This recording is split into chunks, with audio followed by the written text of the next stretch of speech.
welcome to my channel, Reality Reviews. This is a new channel, so please bear with me. You know, it's going to be kind of amateur at the start, but here goes. I'm going to be doing my reviews on 90 Day Fiance, Love After Lockup, and Teen Mom. And also, because I'm from the UK, I'll be doing Teen Mom UK. So let's start. Okay, so the first people I want to get to talking to is Ashley and Jay. Oh my goodness, this is a storm that has been happening for far too long, if you ask me. I've got my notes because I've had to do research, as we all do. So basically, we know that Jay's been getting bored, don't we? Because Ashley wouldn't file his paperwork because of the cheating thing. She found that he made a Tinder profile, of all things, because he was bored. She was going out to work. She's got children, blah, blah, blah. You're going to be bored. You know, he's a very, very young, I don't even know how old he is. How old is he? Like 22 or something? And he's, you know, she's got a good 10 years on him. So, I mean, let's face it, when we were all like 19 to 25, we were all quite bored, you know, so he needs something to do. But since he's become friends with these guys in the barber shop, and they have allowed him to practice his tattooing, because he was a tattoo artist in Jamaica. So basically he got bored sitting around waiting for Ashley. So he made this Tinder profile and he started talking to this girl. Obviously that's a big no-no, but given his age, I mean, come on, you know, it's bound to happen. He's not going to want to stay home with like an older woman and her 2 children, and plus she's sick with lupus too, so he's going to have to look after. He's missing all his family. Basically she found a heap of messages, and in this week's episode, well, basically they were having problems before this week's episode, but this week's episode came along, and basically the guys from the barbershop, Jay's friends, not snitches, you know, had called her to ask her to come into the barbershop and have a little chat with them. So she walks into the barbershop and they're really hesitant to basically snitch on their friend Jay. But Jay had had sex with a woman, a local woman, in the bathroom of the barbershop. So that produced a huge problem for the owner of the barbershop, who was supposed to be Jay's friend. So he told Ashley, basically, Ashley's thrown him out. And just looking at my notes here, basically, before this happened, Poochie, Jay's sister from Jamaica, had came across for a visit with Jay's little brother as well, and she had kind of like witnessed what was going on between them, and she really seemed to have Ashley's back and stick up a lot for Ashley. So it seemed that, you know, Poochie was kind of grown up and she could see it from Ashley's point of view, and she really, really seemed, when they were out in a cafe having a coffee or a juice or whatever they were drinking, Poochie seemed to get really, really upset when Ashley was, you know, telling all about Jay and what he had been doing. It turns out, though, on the other hand, that Poochie has wrote, and I need to refer to my notes, girls and boys, that she has made a post on Instagram claiming that Ash is attention seeking, well, attention thirsty, quote, and that she's got tons of screenshots of the stuff that Ash had told her. And she says that Jay's silly to keep quiet about all the nasty stuff that Ash has done to him, that she's basically going to out Ashley about all this stuff because she doesn't like the way that her brother's being treated, like made to look like he's the demon in it all, you know? Anyway, so basically, the fiasco goes on. What do you take on the whole Ashley and Jay fiasco? What do you think, guys? I think it's crazy. I don't think they should. Well, they're not anymore, are they? They're over. But then they did this whole marriage photo thing, you know, and it was. Found that really strange. How could you stand there and look at someone that had cheated on you and you've married them? I mean, she ran away from 2 marriages before, so I don't know. It's drama, and she's made an Instagram post about her being a drama queen, which is like, well, we know you're a drama queen, but we do understand where you're coming from. We also understand that Jay, you know, he's young and he's silly. She should have known this by marrying a, you know, she has 2 children and obviously multiple partners to have these children. But basically, you know, this is what happens when the guy that you're marrying says he first ever had sex when he was 8 years old. I mean, oh my God. My son is 8 years old, and I tell you what, that could be the furthest thing from his mind. And I would make damn sure it would be. And I would not be happy as a mother if he got to, you know, 20 years old and was going with a girl who had a, you know, it just makes everything so much more difficult in life. Um, Jay's dad is called Pussy Skins.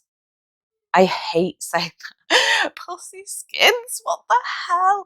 And basically, he's seen as like a demigod in Jamaica, and Jay absolutely idolizes his father. I mean, we all idolize our fathers, even through all the things that they've done.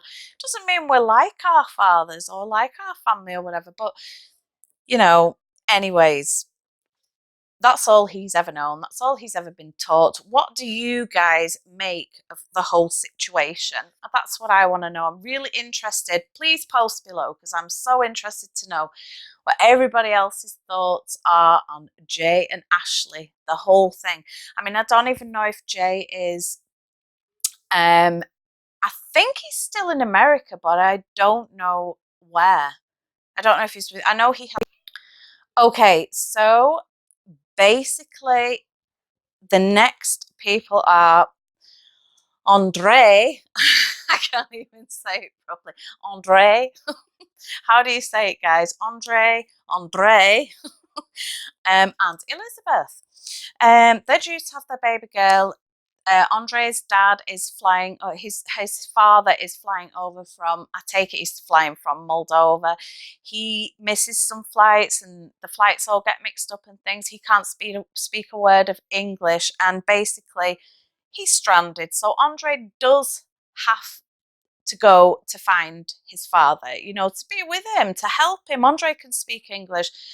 If my father or mother or anyone else that was coming to visit me was, you know, an airport halfway across America or halfway, well, I don't live in America, but you know, I'm from the UK, but if they were in the UK and they got stuck, I would be straight to them. So I can't really say that I blame Andre too much for wanting to go. What I do have a massive problem is that Elizabeth tells him, you know, you can't spend the money from our account. We're due to have a baby. We've got $600 in our bank account. That is half for the rent. I'm thinking, oh my God, like £1,200 a month for rent? Where are these people living? I mean, they were supposed to be living rent-free in a house that Elizabeth's father had given to them. And the only terms of them living there was to keep it nice and clean, and maybe give it a lick of paint and cut the grass. Andre couldn't even do that, and he had a massive problem. I just think I really liked Andre at first, but I've now realised that he's quite controlling. The way he snatched that phone out of Elizabeth's hand, He's lucky I wasn't sitting in that car next to him, I'd say, because I don't care where he's from. That would have been a no-go. Um, anyways, Andre has gone off to find his father. He's rude to Elizabeth's family. He tells Elizabeth, don't use your pregnancy to terrorize me. It's like, she doesn't say much, but if my father was looking after me in the way that my father's no longer here, by the way, but if he was and he was wanting to look after me, I think I would let him, because that's just, the father is so worried about how Elizabeth's, he's worried about her well-being, isn't he, everybody? He's so sick with worry. I mean, he even offered to give Andre a job, and Andre went in with an attitude and was like, no, no, because I don't want to own I don't want you to own me, and I don't want I don't want to owe anything to you, and you're this and you're that. And I mean, oh my goodness, guys, if he'd have come in and said that to my father, he wouldn't have been sitting there for long, let me tell you. Okay, on to the next.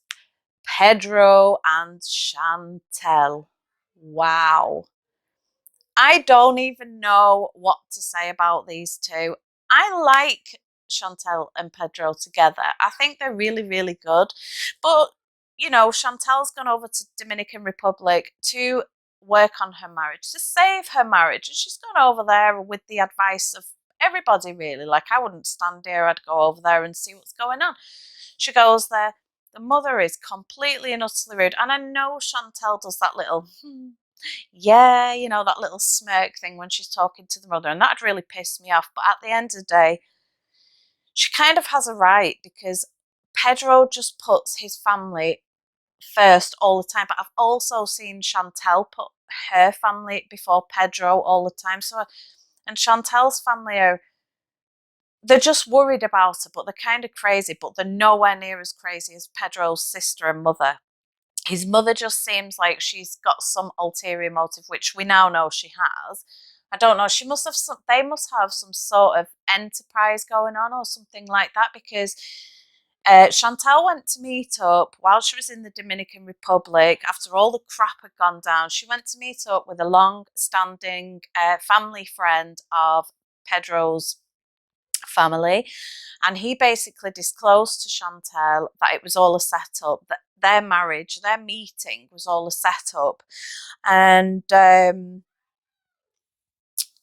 it was set up by his mother and by Pedro's mother and his sister.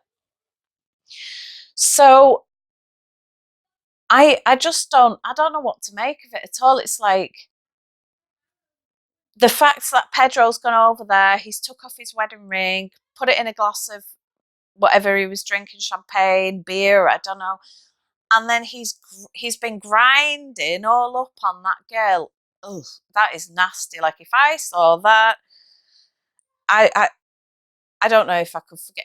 I don't know if I could forgive him. I would cause a holy hell for somebody that was my husband, that was thinking he had the right to put his body on another female. That's not a good thing. You can visibly see, as this family friend is explaining to Chantal that it's a setup, that she doesn't know whether to scream, run, cry, laugh.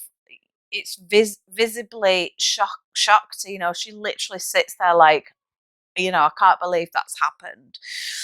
So basically, I think she needs to sit down, have a chat with Pedro when she can get him away from his mother and his sister, and tell him, like, let's go back to Atlanta.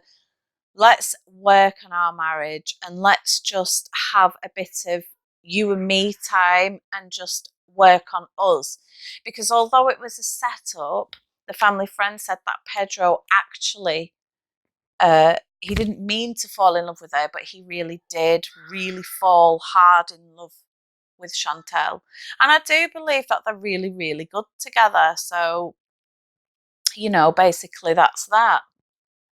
So basically, Pau and Russ, I mean, they're just having their baby, and Axel, they've had their baby Axel. Well, Axel's actually maybe like 6 months old or something like that now. But so in this episode, she's just gone into labour and she's gotten in the pool. She ends up getting out of the pool, which is really common. People are absolutely slating Pau because she got out of the pool to have the baby on the bed. I mean, wow. You don't know what you're going to do when you give birth. I've given birth 4 times. You've absolutely no idea. You just do what you've got to do to get through. And the safest way to deliver your child that you can. They've welcomed the beautiful baby boy Axel into the world, and everything is good. And Pau's mum finally made it, so she's at the birth, and I really feel so good about that because, you know, it's so nice to have one of your parents there, or your family member, or your sister, or your brother, whoever. It's nice to be supported by a family member during your hardest hardest time. It's labor. So yeah, basically these two are one of my favorite couples. I love them together. I think they're great. They've been through the hard times, they've come through it. Devastating that they lost that little baby, and the way that Pau and Russ sat together and read the letter that she wrote to the lost baby was very, very heartwarming, and I absolutely loved it. I thought it was such a great therapy, a good way to say goodbye in a way, and to set their mind for baby Axel coming into the world with a positive feeling. Um, Everybody's slating Pau on Instagram because they are saying that, oh, she was okay while she was pregnant, but now she's turned horrible to Russ. Come on, guys, give us some slack. At the end of the day, she doesn't want to move to Oklahoma. There's nothing there for it. If she was to move to Oklahoma, I do believe she would start suffering from postnatal depression or something like that, postnatal illness. Um, she needs to be where the sun shines. She doesn't want to be in Oklahoma. There's nothing there for her. She doesn't really have a great bond with Russ's family.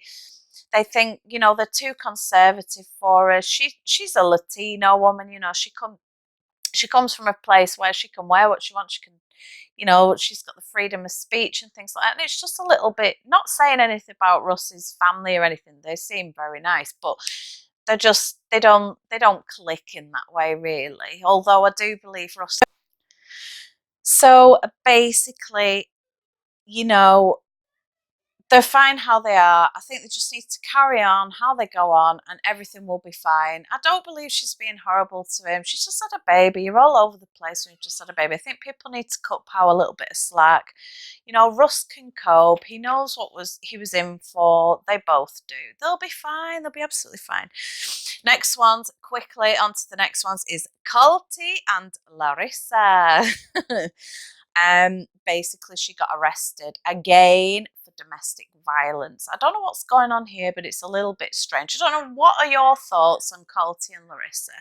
I mean, he's visibly nervous. Colty is when he goes to pick his mum up. She's incarcerated. She's in the jail, awaiting trial or awaiting her court date or whatever it is. And basically, he picks her up from the airport. They go home. He's visibly nervous about talking to Debbie about this. She goes into her room as he's explaining, and she also, she just says like, "Oh, Larissa's been going through my stuff," and the screen on the window has all been sliced or punched through or whatever happens. I do believe that Larissa is probably a lovely person, but I think she's got that. I don't know how to put it. She's kind of uncontrollable when she loses her temper and things like that. So, I mean, it's just a matter of time, really. She's like a ticking time bomb. Basically, Colty shuts her down and he's like, well, we just have to keep everything calm. Everything's kind of up in the air at the moment. We need to keep it calm. And he just basically disregards Debbie's words or whatever she's saying. And I kind of thought that was rude. Now, everybody's going in on Debbie. I just want to be the one that's sticking up for Debbie. I know there are others out there, but I want to stick up for Debbie, right? At the end of the day, Colty's father died. So Colty has been there with Debbie, looking after her. In the olden days, you used to, and more and more every day, kids can't afford to move out of the homes. There's only Debbie on her own. So what was wrong with him living with her? What is wrong with them living together? Like where I come from North Wales. People live together for years. Like the families move in, the wives, the husbands, and everything moves in with the parents, the grandparents, the great grandparents. I don't see a problem. They're all like, oh, it's too seedy, they've got such an unhealthy relationship. Oh, they're this, they're that. And a slot machine. I mean, come on, it's a slot machine. Leave her be. She's in that time of her life. Why shouldn't she be enjoying herself? I've got a massive problem with the fact that everybody slates Debbie. She's a mother. She loves her child. She's tried and tried and tried with Larissa. Larissa is so jealous over her. I just think Debbie's right. She can't take this anymore. I don't think she should have to take this, for all the crap that they've put her through. Colty should be on bended knee begging for his mother's apology. I really do. And I think there's nothing wrong with them having an account. There was only the two of them before, so at the end of the day, what is wrong with that? I don't think Larissa's trying to be protective over Colty at all. I mean, obviously not, because we know now. I mean, this show was filmed a long time ago. She's now off with a different boy, so she's still in America and whatnot. Anyways, people, that is all from me today. I shall post another one tomorrow. So basically, my camera cut out then, and I needed to kind of say this again. So basically, what do you guys think of this week's episode of 90 Day Fiance? Do you think it's as crazy as I thought it was? Give me feedback. I need to find as many sources as I can. And yeah, that's it for this week. I hope you enjoyed. And that's all for now. Thanks for watching, guys. Bye.